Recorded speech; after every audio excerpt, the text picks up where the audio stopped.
É um prazer conversar com vocês de Rondônia, através da Subsecretaria Municipal de Meio Ambiente e Desenvolvimento Sustentável, coordenado pelo Álvaro Luiz Mendonça de Oliveira e pelo Alexandre Miranda Pincer. A questão das queimadas está se tornando cada vez mais importante na Amazônia e, em particular, nessa próxima estação de queimadas de 2020, podemos esperar mais uma vez um aumento na incidência de queimadas.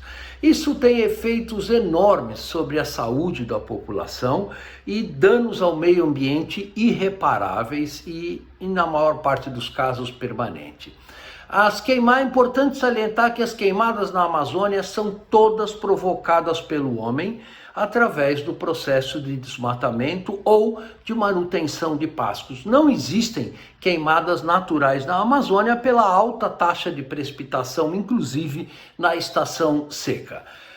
As queimadas na Amazônia ocorrem em geral de final de agosto até final de outubro, e elas têm fortes impactos sobre a saúde da população. Todo mundo que vive na Amazônia sente um aumento da sua dificuldade de respiração na época da seca por causa da fumaça das queimadas. Esta fumaça contém vários poluentes atmosféricos, entre eles o ozônio, entre eles o monóxido de carbono e o material particulado. No material particulado, há vários compostos químicos que são mutagênicos e que são cancerígenos, trazendo um dano real para a saúde da população.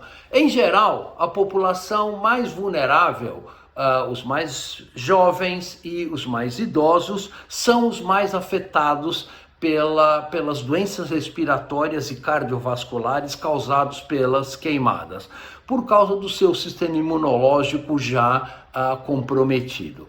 Os prejuízos econômicos e ambientais que as queimadas trazem para a Amazônia são enormes, né? E o pior uso que se pode fazer da rica biodiversidade da Amazônia e da sua potencial exploração sustentável é queimar essa floresta, transformando ela ou em plantação de soja ou em criação de gado, que no caso da Amazônia tem uma eficiência muito baixa, perto do potencial enorme que a floresta nativa tem para o ecossistema e para o clima do Brasil como um todo.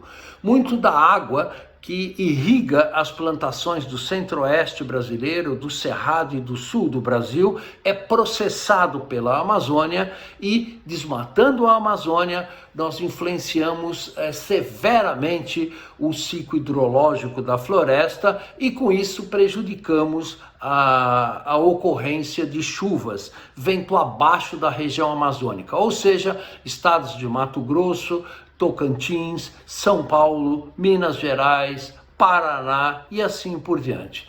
Então, o prejuízo é muito grande para o Brasil. Nós temos que reduzir as queimadas a praticamente zero, e isto é possível, inclusive, com ganho financeiro para os estados e municípios que reduzam esse desmatamento.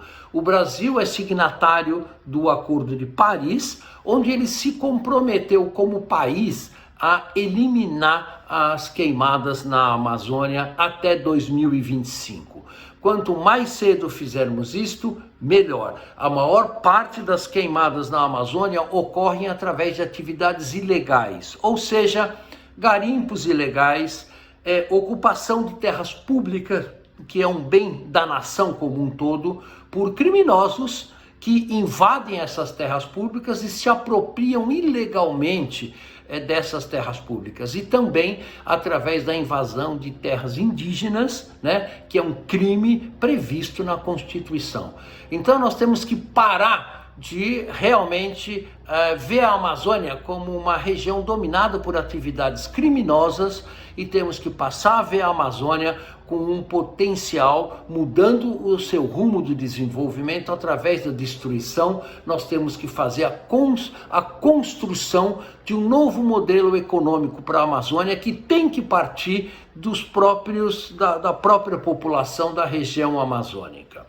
Em particular, nessa pandemia do Covid-19 que estamos vivendo agora, é importante salientarmos que a Amazônia contém na sua floresta nativa milhares de vírus, tanto na biota, na parte florestal, quanto nos animais que aí habitam. E estes vírus, conforme nós vamos desmatando a floresta, vão ter mais possibilidades de contágio com a nossa sociedade. Isso é um perigo real, como a própria pandemia do Covid-19 mostrou agora, como a pandemia, como o vírus da ébola também ocorreu alguns anos atrás, e vários outros tipos de vírus que migram da vida selvagem para a nossa sociedade. Então, nós temos que nos precaver contra novos vírus, novas pandemias como essa, e a melhor maneira de fazer isto é preservando as florestas tropicais naturais. Então, o Brasil tem muito a ganhar com isto, tanto na sua imagem internacional, que hoje é a imagem de um país destruidor do meio ambiente, para um país que sabe inteligentemente explorar os seus recursos naturais. Vamos construir este novo Brasil, essa nova Amazônia, com um novo modelo de desenvolvimento, não predatório, mas um modelo de desenvolvimento que dê vida justa, economicamente viável para a população da Amazônia e que, ao mesmo tempo, preserve o meio ambiente. Muitas experiências mostraram que isso é possível, isto é viável e pode ser implementado com custo praticamente nulo. Basta o poder público e políticas públicas adequadas, coerentes e implementadas a médio e longo prazo. Então, isso é uma tarefa que todos nós brasileiros temos que realizar e, particularmente, a população de Rondônia tem uma tarefa muito importante de construir um novo caminho, não de destruição da Amazônia, mas da exploração sustentável dos seus recursos.